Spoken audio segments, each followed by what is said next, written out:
kia ora. My name's actually Fiona, so this is my zero waste textile label.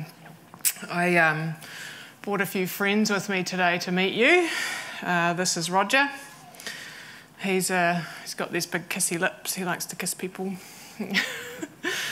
This is Lucy and Lolasaurus. He's a pocket dinosaur, by the way. He likes to hang out in my backpack and has for about 5 years. He goes on lots of journeys with me. This is Lucy and Lolasaurus. I made those in about 2010 in one of Jane Venice's sculpture classes, actually. And it was the catalyst for the idea around zero waste fashion and what we can do with our leftover textiles. When I was in the fashion course here, I realised how much waste there was actually created just through my classmates. And I looked into that and I thought, wow, if this is just one class, what's happening on a global scale?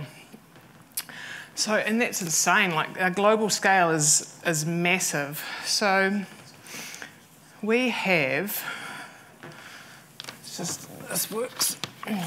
It's estimated that 80 billion items of clothing are delivered out of factories annually worldwide. There are only 7.5 billion people in the world. How do we wear 80 billion items a year? Like, really? How do we wear 80 billion items? That's crazy. So these guys are the fun side of what I do. But there's actually a really serious side to the fashion industry. And for me, it really started in 2013 after the Rana Plaza disaster in Bangladesh, where 1,133 people were killed in a factory collapse. I'm not okay with that. Like, they were working in an illegal factory with fire doors that are locked, unsafe conditions. They're working in, sweatshop conditions. And I just went, why? Why are we working like that? Why are we treating our humans this way? And it prompted me in 2015 to create this piece that's hanging over to my left, the cloak that's hanging up that says, "Who made my clothes?" In 2015, this piece was put on the Robbie Burns statue in our Octagon. And it was up for ID Fashion Week. I was really hurt by that factory collapse because I'm in a really privileged position here in Dunedin. I have a roof over my head, I have food on my table, and I have clothes. I have all the clothes. Like, I've got so many textiles, I don't know what to do with them. It's crazy. This guy is one of my favourite friends. He hangs out in my studio. He's really great for thinking and leaning on the wall. He's so much fun. He's awesome. But these little things have actually led now to products, things that I've created from zero waste.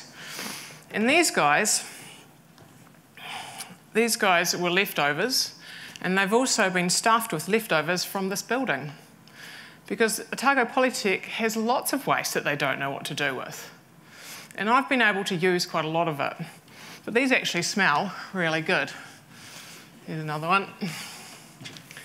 They're called lavender pods. Here you go, Jane. Close. So it's taken me a while to develop a lot of products out of the waste, but I really enjoy that puzzle. But a lot of it is really asking, who made your clothes? Where do your clothes come from? So I'm going to ask you all to just have a look at the tag on your clothing. This is going to get a bit interactive. You actually need to go and look at the tag on your clothing and tell me, is anyone wearing something New Zealand made? Good, I knew there'd be some in here. What about China, Bangladesh, Thailand? Bangladesh, me too. This t-shirt was made in Bangladesh, it's all good. But we have to realise that there's a whole bunch of people out there. None of our clothing actually gets made unless people make it. Every single seam on your garment is sewn by a different person because they just sit at the machine and sew the same thing over and over and over again. How boring. I could not cope with that. It would just be something, this doesn't happen. So What I really like doing is getting people to ask themselves where their clothes are coming from and how they're being made. But that's a really scary thought. If you're going to walk into a shop and ask the retailer, where did this clothing come from? They won't actually be able to answer you most of the time. They'll have no idea. But if we keep doing that, if we all keep going into the shops and asking where our clothes are coming from, what's going to eventually happen is that that question will get to the higher ups. It will keep going. And that's really important because that's where we need that question to be sitting. We need people to be asking where our clothes are coming from. Because I'm not okay with the way that we treat our earth and the way that we take all of the water to grow our cotton, and the fact that we have so many human rights issues with our fashion industry, because the fashion industry is the second most environmentally damaging behind oil. It's a global issue and it's massive. So, if we have, I'm going to give you New Zealand numbers here because that actually is relevant. If we have 100 million kilos of textiles every year going into our landfill, when, what does this say, someone? 95% of our textiles can be recycled. Why are we putting it into our landfill? In Dunedin, it's 4,000 tonnes a year. That's the equivalent to around about 4 million of me going into that landfill every year.